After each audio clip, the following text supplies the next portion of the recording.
Hello.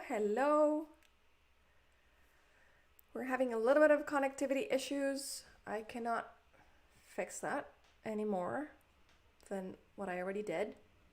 I am having some rosé. I hope you were able to get something to drink. Beer, water, coffee. Oh, I also have coffee, by the way, and I have water.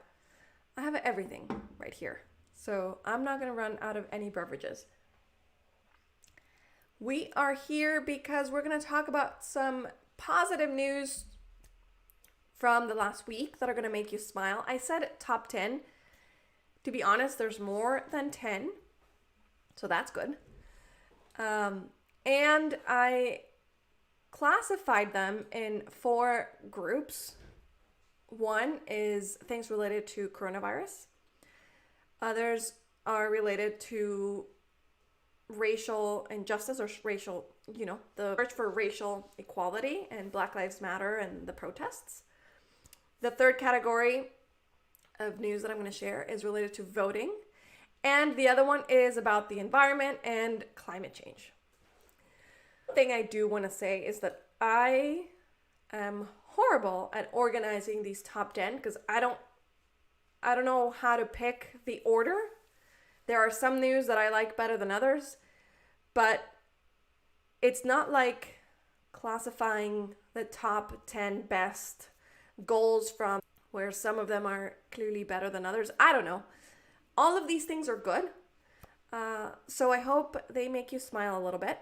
And if you have any other questions, let me know. David, I see you in the chat. Thank you for being here. Let me know if you can hear me okay. I am super happy because it's Friday and I got this thing to work almost flawlessly. So that is already a huge improvement over last week.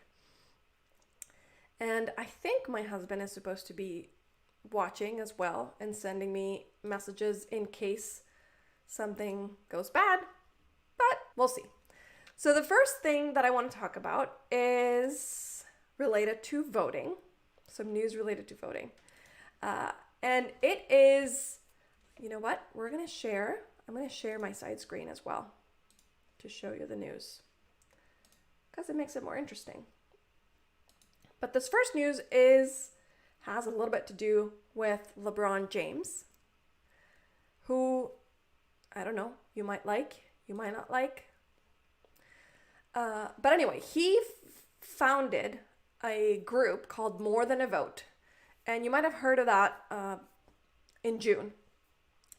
But basically, his group, let me share my desktop screen. There we go. His group is going to donate $100,000 to help pay for outstanding court fees from felons in Florida. So you might have heard that in 2018, there was a constitutional amendment in the state of Florida that would lift a lifetime voting ban on people with felony convictions. So this was for felons who were not guilty of sexual or violent crimes that had already paid for their, they had already paid for their crimes. And this amendment was to give them the right to vote again. And this would have affected about 1.4 million ex-felons in the state of Florida. But the problem is that now Republicans in the state are trying to put more obstacles in the way and force these former felons, to pay outstanding court fees in order to be able to vote. Now, this foundation that LeBron James's group is going to donate to is called the Florida Rights Restoration Coalition, and it is led by its executive director, Desmond Meade. I first heard about him in a podcast from Crooked Media. The podcast name is called Majority 54, and it was one of the earliest podcasts that they did. The story of this man is absolutely incredible. And if you're looking for a podcast to listen to, I highly, highly recommend you listen to this one. But anyway, the Florida Rights Restoration Coalition has already gotten about more than $1.5 million in fees and fines to give to these ex-felons so that they can, get their right to vote back. But the good thing about having LeBron James and all these other black athletes involved is that it's going to give this program a lot more attention and visibility. So this could help. According to a study, it says that this could help as many as 775,000 people in Florida who have felony convictions, but they also have financial obligations that they can't pay right now. And especially if you think about it, during COVID and so many people with unemployment, well, if they have to choose between eating or their living conditions or, paying for their rent or paying for these court fees in order to be able to vote, well, you need to eat and you need a place to sleep. So this is going to be really helpful. Florida is a state where they have more than 13.7 million voters registered, and nearly a third of them are Black or Latino. And as of yesterday, we have some poll data that shows Donald Trump trailing Biden by about 13 points in Florida. I say this again and again and again. We do not trust polls because, well, we know what happened last time. We learned our lesson. But it's still interesting to see that right now. What we need to do is make sure people are registered, make sure people ask for their absentee ballots and that they actually vote and that they return their ballots on time. One more thing that I wanted to say is that I told you earlier, the Republicans are trying to make it harder for people to vote because they specialize on that. And they put this rule in place that ex-felons had to pay all their outstanding court fees in order to be able to vote. And back in May, a U.S. District Court judge called this an illegal pay-to-vote system. But Governor Ron DeSantis, the amazing governor that is handling the coronavirus crisis in Florida like an absolute idiot, he appealed this ruling to the 11th Circuit Court of Appeals, and they put this thing on hold, and they're going to hold a hearing on the day of Florida state primary, which is August 18th. So these people won't be able to vote by then, but hopefully this will be fixed by November when we have the general election in, let me check my board behind me, 102 days. I don't know if it's too far for you guys to see it. But that is my first piece of news that I wanted to share with you today. I don't see any comments. I see 4 people. If you're here, write down in the chat, say hello. Let's talk. I'm going over my top 10 news. Honestly, it's not going to be 10. There's going to be more snuck in. But I hope they make you smile. They make you feel a little bit better about how things are going and help you feel less overwhelmed by everything that's going on. So my second piece of news, or my second story, let me take a sip of wine. My second story is also related to voting. Joel is here. Joel, I want to know what you're drinking. David, I also want to know what you're drinking. I am drinking rosé from an Oregon winery called A to Z. I can show you the bottle because it's really pretty. I brought it just for that. This bottle is not even open. But this thing, they are not paying me to tell you this, by the way. If anybody from A to Z wants to be my sponsor, I'm in. These people are not paying me right now to say this. I'm telling you honestly, it is the most delicious wine on this planet. But let's go back to the news because we have a lot to talk about. I have a lot of things that I want to share with you. My second story today, I think I should have done it from like the ones that I like the least to the ones I like the most, whatever. They're all good, you guys. They're all good. So the second story is also about voting. There's a group called Everytown for Gun Safety. Ooh, Joelle is drinking cognac. That sounds really fancy. Fancy, like my daughter likes to say. So this group, Everytown for Gun Safety, plans to spend over $20 million to help flip state legislatures blue in 6 battleground states. This is a group backed by former New York City Mayor Michael Bloomberg, and let me show you this article on the other side. There's so many things to control. Okay, here we go. This group by Bloomberg,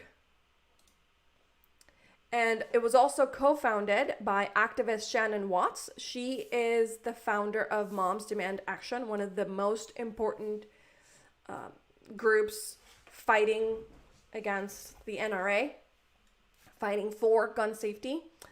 And they're going to spend more than $20 million on campaigns in Arizona, Iowa, Minnesota, North Carolina, Pennsylvania, and Texas. Now, all 6 of these are likely to be these states are likely to be targeted by both Trump and Biden.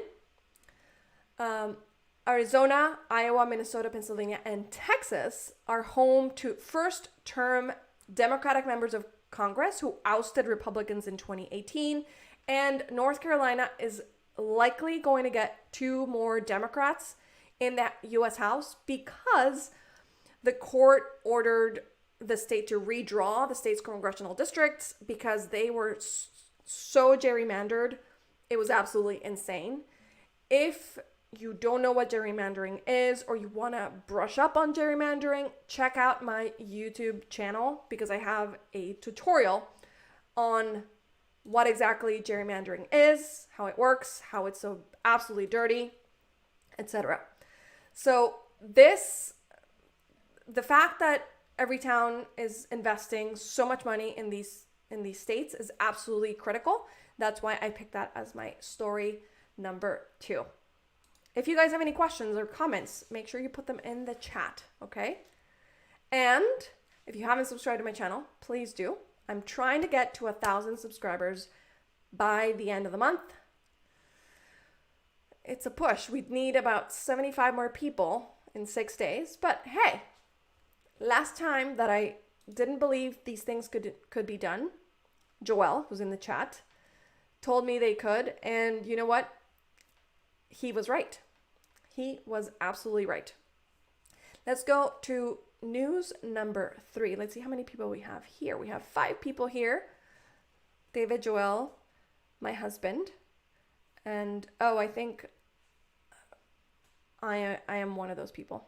So, because I have to see the stream in order to make sure that it's healthy. Okay, let's talk more about other happy news. Oh, this one is beautiful. This is about racial justice. You're going to love this. So this is from a Latina. Her name is Daniela Sr. She grew up in the Dominican Republic, and then I guess she moved to the U.S. and she became a baker. She studied with mentor Chef Jose Andres, who's the Spaniard chef, who is absolutely incredible. And she was inspired to do something with her baking to help after the killing of George Floyd. And she created an online bake sale with 2 other chefs called Bakers Against Racism. And as of last week, they have raised almost $1.9 million for Black Lives Matter chapters across the nation and hundreds of other groups who are fighting racial injustice. By the way, if you want to know more about these stories and these articles and everything that I'm sharing, I'm going to include all of the links in the description for this video when I publish it. I was trying to organize the top 10 into some sort of order, I guess. This is Daniela. No, she's not the person that led this. She's the one, Daniela Senior. She's the woman from Dominican Republic who started this. So they have raised, I guess by now it's probably $2 million raised for Black Lives Matter. But that's why I picked this story. I thought it was absolutely beautiful to hear. Oh, David says that he's enjoying some ice cold blue Kool-Aid in Utah. That actually sounds delicious.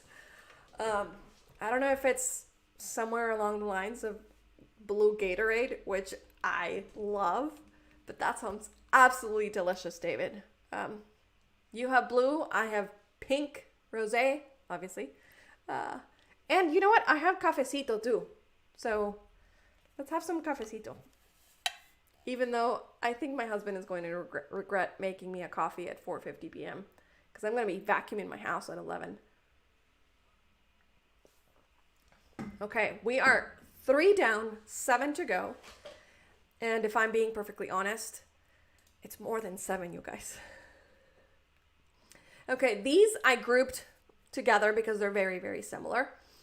So number 1, the House of Representatives voted to remove statues of Confederate leaders from the state capitol, as well as they have apparently the bust of a U.S. Chief Justice who wrote a Supreme Court decision saying that people of African descent are not U.S. citizens. So the House voted this week in a vote that was 305 to 113, 305 versus 113, to replace the bust of this racist Supreme Court justice with the bust of Thurgood Marshall. I hope I'm pronouncing his name correctly. He was the first Black member of the Supreme Court. The Democrats all voted in block for this measure, and the Republicans were divided, with 72 Republicans voting for the bill and the 113 were opposed. So that news I lumped together with another similar news story about Virginia, the state of Virginia, or the Commonwealth of Virginia. Sorry. I need to learn how to do this better. But the important part of this story is that they removed Confederate monuments from its state capital. That's the important piece that I want to get here. So a bronze statue of General Robert E. Lee was removed, and this is just another example of all the Confederate symbols that are getting removed or retired or destroyed since we've started this awakening after the death of George Floyd. So we're down 4. 5 is actually 3 news in 1. I keep doing this, you guys. I'm sorry. So the first one, they're all related to addressing systemic racism in different cities in the country. Number 1, Minnesota lawmakers voted to ban police use of chokeholds and to prohibit warrior-style training. That is in the state of Minnesota. Then the other one that is related to this is that a Republican... go back to Minnesota, excuse me, before we jump over. It is expected that the governor of Minnesota, Tim Walz, is going to sign the bill. And if he does, which is what everybody's expecting him to do, the changes would take effect immediately. So that is really good. Number 2 is in New Hampshire. New Hampshire has a Republican governor, and he already signed a bill into law on criminal justice reform. The bill would actually prohibit the use of chokeholds by law enforcement. I'm going to make this a little bit bigger. I'm sorry. I should have done that before. So you can read this on the screen. If you like it this way a little bit better, let me know. So I was saying that the Republican governor of New Hampshire signed a bill that would prohibit the use of chokeholds by law enforcement, ban private prisons in the state, and require police officers to report misconduct. Now, it also, this is very interesting, provides municipalities with funding to do psych screenings for candidates that want law enforcement jobs. New Hampshire is among several other states that are taking measures to reform their police departments, and this is all related to George Floyd's death. You've probably, if you've heard me this week, I live in Portland. We are having quite a situation in our state because of the protests, and our police department clearly needs a serious reform. That's me interjecting my opinion there that nobody asked me for. For spot number 6, I have 2 pieces of news, and we are going to go back to a topic related to voting. So number 1 is that New York State passed a bill. I didn't include it here. They passed automatic voter registration. Let me change this a little bit so that you don't have to see a blank screen, because that is for... Oh, I skipped some news. I'm sorry. Jeez. Maybe I shouldn't drink the wine. I told you it was 3 different cities, or 3 different states. Minnesota, New Hampshire, and LA County leaders passed a plan to address systemic racism and bias throughout the county.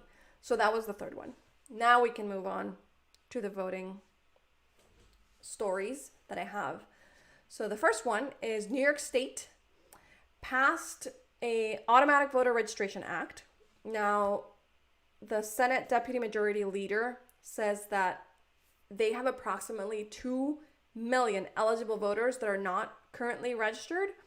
And so this automatic registration is going to make a huge difference in increasing voter participation. I don't have the numbers here in front of me, but states that implement automatic voter registration have much higher turnouts. The Automatic Voter Registration Act passed in New York with a vote of 40-20. And the one thing is that people need to keep in mind that they have to turn in their papers by a certain date. So that is something that I'm going to cover actually in my video to be released next Tuesday. I'm going to talk about 3 things every person must do to make sure their ballot counts if they're voting by mail. So stay tuned for that. I'm already pitching you my video. And related to that, I don't know why I didn't open these tabs over there.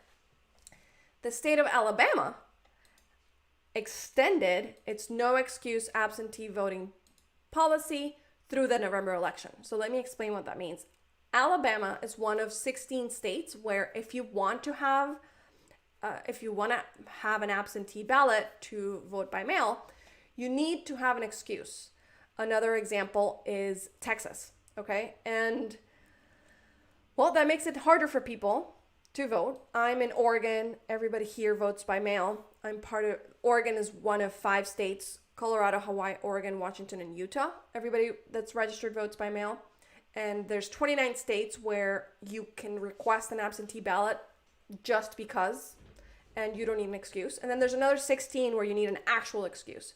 Well, because of the coronavirus pandemic, Alabama Secretary of State announced that everybody can request an absentee ballot and they don't need an excuse. So that is definitely a win. Alabama doesn't make it super easy for people to vote. I know they have to have like an ID and a witness, so that's still going to be annoying, but at least we're moving in the right direction.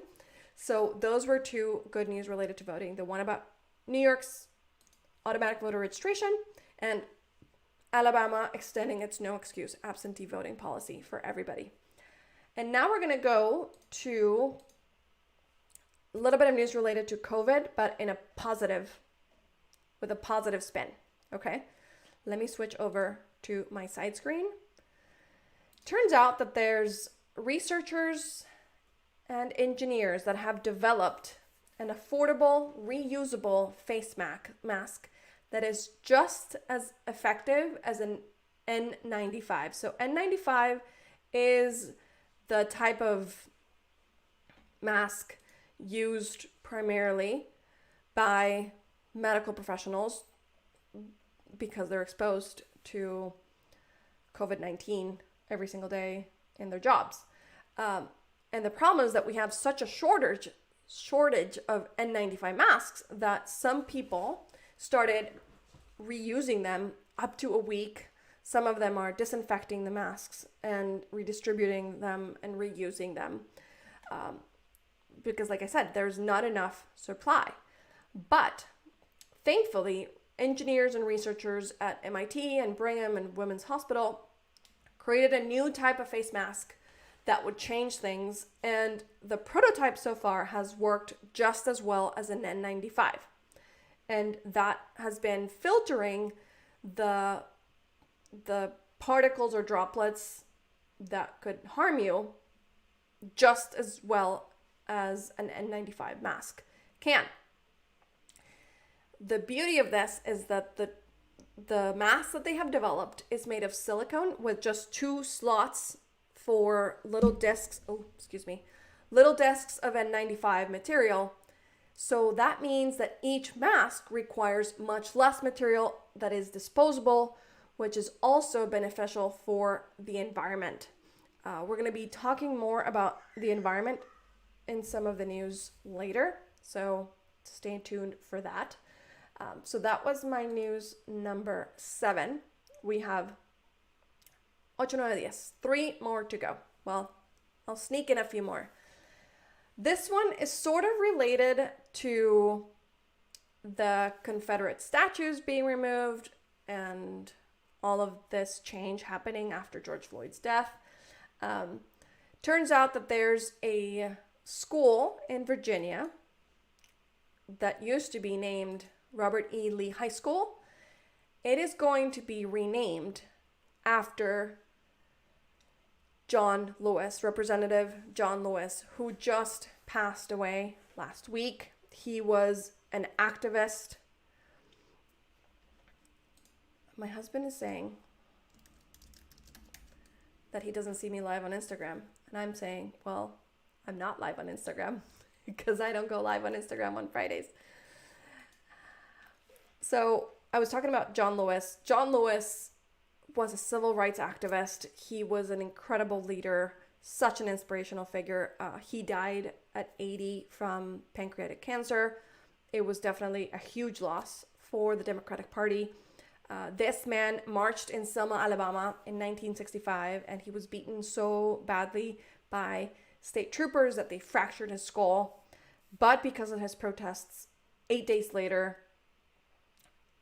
President Lyndon B. Johnson introduced the Voting Rights Act. And it's beautiful to see that our country is having an awakening right now and renaming places like Robert E. Lee High School in Virginia and renaming it to after John Lewis. So that was story number 8. And now we're going to go to our last 2 stories that are a little bit more about climate change and the environment. The first one is that Americans apparently say that they're becoming more environmentally friendly each year. And over the past year, 85% of the people surveyed made at least one positive change to their lifestyle. And there's a ton of different things. Oh, David is talking about voting by mail, that voting by mail is the way to go. Never seems to be a problem here in Utah. Exactly, David. It's not a problem here in Oregon either. And since I just shot my video about voting by mail, I know an interesting statistic that you might find interesting as well. All of this, rambling from Republicans saying that voting by mail is prone to so much voter fraud. According to MIT Elections Data and Science Lab, I think it's called, and the National Institute of Home Voting, or I don't remember the exact name of the institution.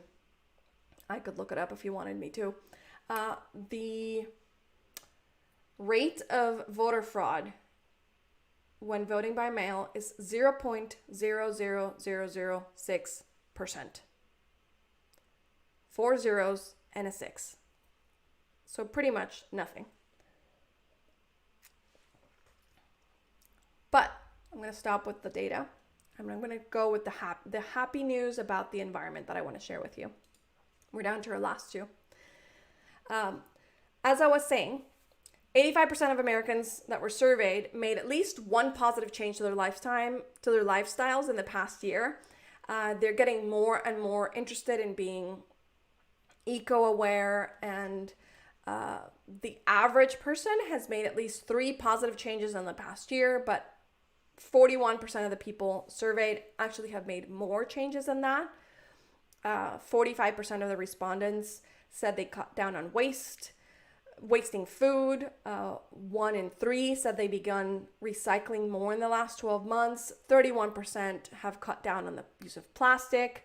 Almost 25% have reduced water usage in their homes. And 60% are more environmentally aware now than they were 5 years ago. And I think that has a lot to do with one, Greta Thunberg, especially over the last year. We have to recognize, and I want to see if I have this news right here opened, and if not, I'm going to open it on the side to show you. So Greta Thunberg, I'm going to share the screen with you.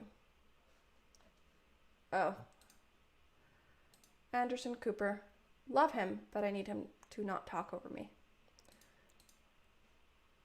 Okay, here we are with Greta Thunberg. And I'm going to make this bigger so you can see it. I hope that's okay.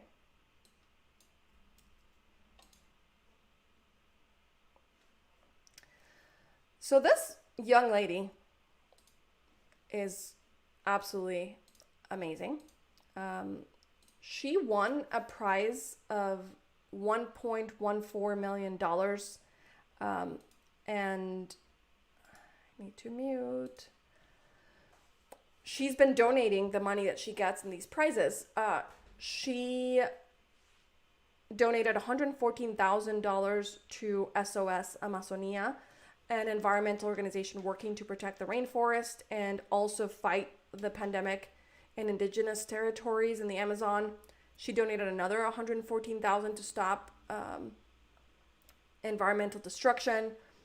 She's going to donate the rest of the prize money through her foundation to causes that help people on the front lines affected by the climate crisis and ecological crisis, especially in the global south. She received another award from UNICEF of $100,000, and she donated 100% of it to protect children from the COVID-19 pandemic. It's just everybody should be in awe about how much this young 15-year-old has accomplished. And the other good news related to this is that apparently a coal burning plant in Portugal is going to stop burning coal 2 years ahead of schedule, according to a statement that they released this week. So they were supposed to end or close down their coal power plant in 2023, and they're going to do so in 2021. And they're going to be switching to renewable sources 2 years early, which is amazing. And we're almost done, which is not bad. I did ramble a lot. My last piece of news I thought was beautiful is related again to the environment, and this has to do with humpback whales. Turns out that because of the coronavirus pandemic, this is kind of like a silver lining of what's happening. a lot of the animals in the ocean that, you know, communicate by sounds are obstructed because of the noise from ships. But because the pandemic has everybody locked up at home, then it's a lot quieter.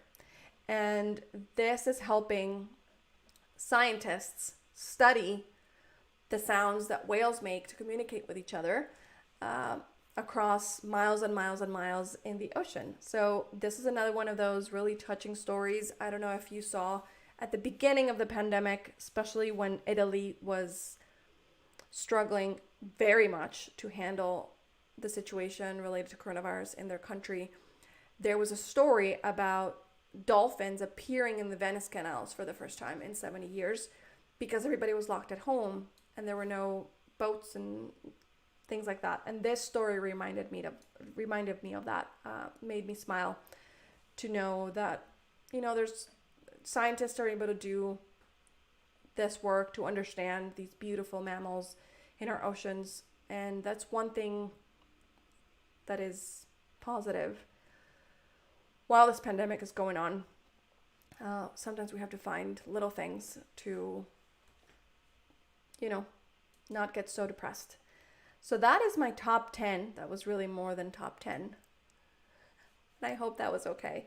I'm going to try to do these every single Friday, get better at it. I don't know if I'm going to do top 10 every week because it does get quite long and it's very hard to choose the order of the top 10. Maybe I'll change it to top 5.